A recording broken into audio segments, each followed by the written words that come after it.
So 19 student union leaders of the northern states have now vowed to ensure that they support the return of a northern president, who of course in this instance will be a Fulani as it stands today.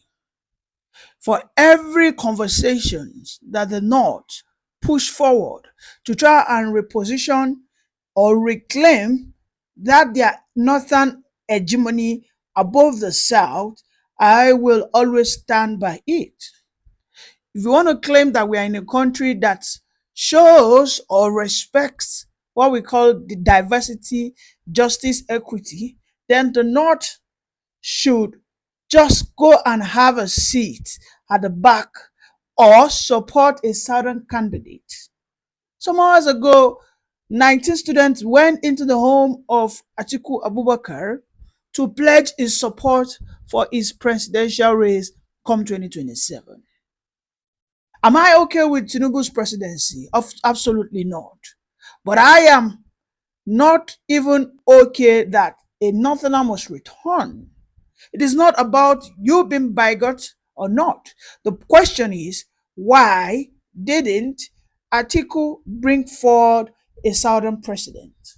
I mean, the most loved presidential aspirant today across board is Peter Obi, that is uncontested. So why is Atiku at this stage where we are just about less than 2 years away from the next election? An Atiku that will be 81 years old in the next 2 years is still trying to run for presidency, trying to cut off the 8 years the South are expected to use before we have another power rotation into the North. I know these are the agenda of the North. You know, the North are hell bent on doing everything to ensure that they reposition themselves. If they were doing it to bring forth a Southern president, okay, let's say for instance, a Peter Obi does not want to merge with Atiku. What happened to a Seyi Makinde from Oyo State? There are so many people that could, of course, go into that position of running for president from the South that would have the chances to maybe battle out with Bola Ahmed Tinubu. We will understand that yes, in case Tinubu doesn't even enter, the next person that comes in is a Southerner. And let me tell you why I am so hell-bent on insisting that the North must wait for their turn. In a country of diversity, a country that is not monolithic, in a country like Nigeria, whereby the North have always insisted that they are the ones that defines and decide the political trajectory, the political fate of the South. I think it is about time the Southerners have a rethink. Unfortunately, Tinubu doesn't seem to be liked by the Southerners. But I think we would rather choose a Tinubu over Atiku, unfortunately. But for equity, for our own dignity in the South, we would not want to have a North come and kick away a fellow Southerner because they've done it before against Jonathan. The first time they did this was against Jonathan, and for that reason, so many people have called Jonathan all manner of names. Who were calling him a weak man, and Jonathan is a weakling, that he shouldn't have considered, even when the results have not fully been announced. Jonathan already considered and called Buhari because Buhari threatened that the blood of the baboons will, of course, flow on the hurt of Nigeria. In this instance, we can see that there have been so many threats also from the North. They have said all manner of things that Tinubu would not last this. Yes, if Tinubu will not last, then can they not be the one to say, okay, fine, Tinubu will not last and we will support another Southern candidate? If the youths of the North can start thinking like this at this age, then tell me what the future of the Southern youths will be in the Nigerian politics. If not political captivity, Because at this very tender age, these are children that are just barely 21, 22, 20, some of them 19, but they are SUG presidents of all the 19 states in the north. And all of them, unilaterally went into the home of Atiku. I mean, look at the picture over there. Just kneeling down, high level of sarcophagus and brainwashing going on there. These children are trained not to see the South as their equal. If Atiku wants to be a man of equity, then he should, for every meeting at this time, I believe Atiku should have come up with his coalition, because his meeting with the now 19 Northern state students is nothing but divisive, is nothing but reeks of an agenda of northernization of the Nigerian politics. And this is why you see that even some of us who do not like Tinubu, but because of that southern factor, we would want a Tinubu to remain there, no matter how disastrous it might be. Because when Buhari was in power, we know how Buhari was a very terrible president. We know how Buhari was very terrible at it. But no Southerner came out to battle with Buhari. A Tinubu, an Ojus Kalu, not one Southerner came out to say they want to contest with Buhari, because the South respect that gentleman agreement that, well, for every 8 years, for every concurrent 8 years or subsequent 8 years, if not go first, the next 8 years it should be a Southerner. But we have always seen that this agreement has always faced all threats from the North, because they think they are the only ones that are power hungry. And more importantly, because they believe or they know that they are the ones calling the shots. And of course, because Tinubu has not been doing their bidding. In fact, Tinubu has turned Kashim Shettima to an ice cream seller in Aso Villa. We are told now that Kashim Shettima has been so sidelined that he now, sells ice cream even in the Aso Villa. What do I mean he sells ice cream? Simply means that he is now a boy. He has no political relevance in the Aso Villa. This is becoming interesting because Tinubu has seen that the reason why Shettima was probably given to him was perhaps to influence some critical decisions. We didn't see Shettima come out to campaign against or to campaign for the tax reform bill. We didn't see Shettima come out to speak for the president when the North were vehemently castigating the Southern president, which is Tinubu. So you have to have that clear consciousness that Shettima needs to be dumped. Now, the North have sensed that Tinubu might want to dump our guy in there. And Tinubu has been playing all those political cards to see if he can get someone from the Middlebelt to grab the presidential power come 2027. If Tinubu succeeds, this will spell out something that, after all, the Norths are nothing but featherweights. And this is why the Norths are so rattled. They feel so threatened. They are provoked. So many of them are now resigning from the appointment Tinubu gave them. The other day, Baba Ahmed, he resigned. He said Tinubu is nothing but a figurehead. It does nothing. That he is just simply there and being manipulated by his members of his cabinet. The demarketing has started. I know they will demarcate Tinubu, and I really do not care.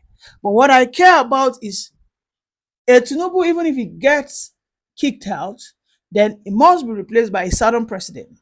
If it's not Obi, then it should be a Showore. If it's not a Showore, then it should be any person from the South, not from the North.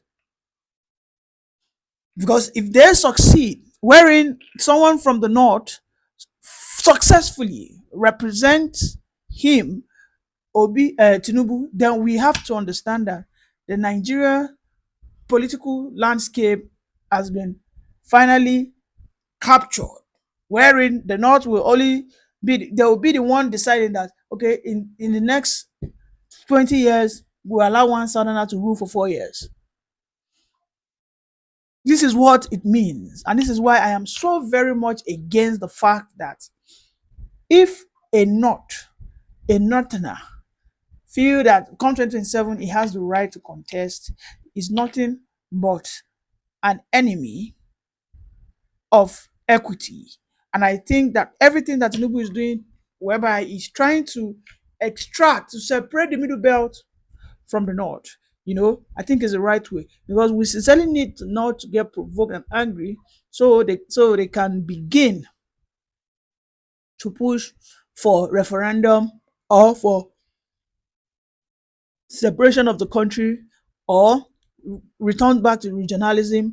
This anger needs to come from the North, and this is why I am so very much okay with the way the Tinubu regime is playing politics with the North. The North now are saying that Tinubu is trying to push the 2027 election to become a thing of the North versus the South. My question is, when has Nigeria never been a case of the battle between the North and the South? The Nigerian contraption as it is has always been a conflict of civilization, whereby the civilization of the North clashes. It has never, at any goddamn time, day, week, or month, tally with the culture, civilization in the South. If the Southerners say they want this, the North will say they don't want this. If the Southerners say that they want to move forward, the North will say no, we want to remain where we are. So that clash of civilization will, of course, be a thing that we know has always been in existence. So this idea that the 2027 election, Tinubu is trying to tribalize it, has there ever been a time that Nigeria is not tribalized? Has there ever been a time that Nigeria, this country, as it were, was never tribalized? I need to know. We are tribal people. We are people who are so highly and heavily, deeply sentimental towards our tribes, because our tribes represents our chi. It represents our spirituality. It represents our well-being and human being. And this is why you see that a typical Igbo man will be ready to die for the agenda and the ideology of the Biafran man. An average Igbo man. I have hardly seen an Igbo man who does not support the agenda of the Biafrans, because they know that the ideology behind the Biafra is all about advancement, and prosperity. Never have I seen a true Yoruba man that will be asked that, shall we go into our separate entities? Would you like to have your Oduduwa Republic? I have never seen one Yoruba man that would say this, but I have seen Northerners, when asked, do we go our separate ways? Would you like to have your Arewa kingdom? They will resist, and they will say that there's nothing called Arewa kingdom, that what they know is the Nigerian Federal Republic that was bequeathed on them by the British colonial masters. And this is what they have to be, a very good keeper of this Faust and facade or mirage country called Nigeria. So in the Nigerian politics, Tinubu knows this. He has perfected, he has understood that this is no wonder the North have always had the opportunity to say that they are the decision makers. It is because the North have always used religion to convince the core North, right from the Northwest to the deepest or the farthest village in the Northeast. They've always propagated candidates using Islam. And this has always been the agenda. But Tinubu has sensed this.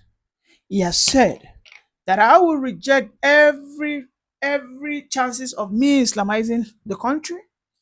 Because one of the things was this, they thought maybe Tinubu will Islamize the country, but they have been disappointed. And now we can see they are saying that Tinubu is nothing but a disgrace, that the North have never regretted voting for any candidate like they did to Tinubu. I tell to them, now wake up, now I don't do it, don't care. But yes, the Tinubu that I know that I know how power hungry he is, he will do everything possible in his might to ensure that whoever stands in his way to achieve his goal of becoming the new political father will be crushed. And we know that Tinubu wants to be a political father in the north, just as he is doing everything possible to hijack the Middlebelt away from the north. Look at the political appointment Tinubu has given them. For every political appointment, let's say you have 10, Tinubu will give only middle belt, right? He will give just middle belt and which is usually either Kogi or Benue. It will give them a very, very robust and juicy positions. So Tinubu knows that yes, I must have to give these guys in the village a very something tangible for them to and for me to continue to have their support. So for me, for the North crying out that this 2027 is a battle of tribalism. Tinubu is a tribal jingoist. Tinubu is doing what looks like a urban nation agenda. Well, for me to the North, I don't give a damn. If you, the Northerners, cannot think it through amongst yourself, that come 2027, we only need to support a Southerner.